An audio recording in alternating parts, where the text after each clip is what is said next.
السلام علیکم۔ اس ہفتے کی ٹاپ 10 نیوز کے ساتھ میں ہوں Bilal Saeed from mobile arena .com۔ HMD global نے نوکیا 3310 پاکستان میں آفیشلی لانچ کر دیا ہے، جس کی قیمت 6490 روپے رکھی گئی ہے۔ اس کے ساتھ ہی کیو موبائل نے بھی اپنا نیا ماڈل 3310 لانچ کروایا ہے، جس کی قیمت 1999 روپے رکھی گئی ہے۔ کیو موبائل کا نیا ماڈل A1 جلد ہی مارکیٹ میں ان ہو رہا ہے۔ اس میں آپ کو ملتا ہے 7.0 Nougat, 64 GB internal memory, 4 GB RAM, 13 MP اس کا بیک کیمرہ ہے، 16 MP front cam, 5.5 inch screen کے ساتھ اس میں انفرارڈ سینسر بھی لگایا گیا ہے اور اس کی بیٹری 4010 ملی ایمپیئر ہے۔ اس کی قیمت 27,000 روپیہ رکھی گئی ہے، 27,000 روپیہ جو کہ کچھ زیادہ ہے۔ LG نے اپنے فلیگ شپ G6 کا ویریئنٹ G6 پلس لانچ کروایا ہے۔ اس میں 128 GB انٹرنل میموری دی گئی ہے۔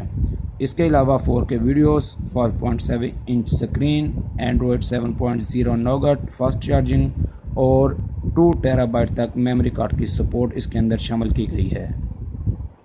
کیو موبائل کا ماڈل CS1 ایکسکلوسیولی دراز.com پر لانچ کروایا گیا ہے۔ اس میں Android 6.0 marshmallow, 32 GB internal memory, 3 GB RAM, 5.2 inch screen اور اس کی قیمت 15,000 روپیہ رکھی گئی ہے۔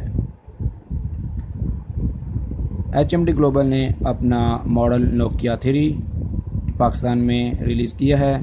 اس میں 7.0 Android version, 16 GB internal memory, 2 GB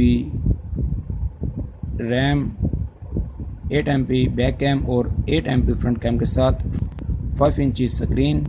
اس کی قیمت 16,900 روپیہ رکھی گئی ہے۔ ہواوے نے اپنے نئے ماڈل Y5 2017 اور Y3 2017 پاکستانی مارکیٹ میں آفیشیلی لانچ کیے ہیں۔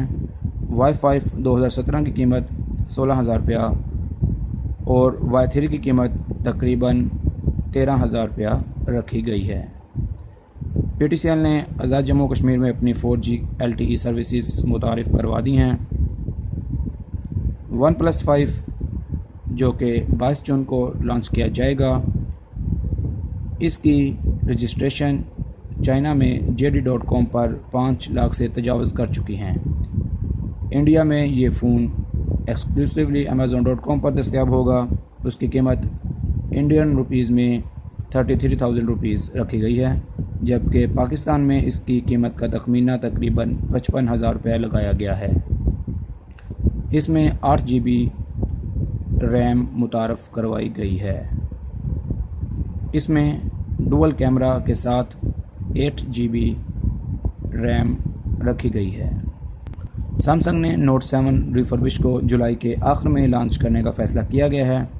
اس سے پہلے کورین کمپنی نے فیصلہ کیا تھا کہ اس کو جولائی کے آغاز میں متعارف کروایا جائے، لیکن بعد میں یہ سوچا گیا کہ یہ سیمسنگ گلیکسی S8 اور S8 پلس کی سیلز پر اثر انداز ہوگا، اس لیے اس کی لانچ کو جولائی کے آخر تک مؤخر کر دیا گیا ہے۔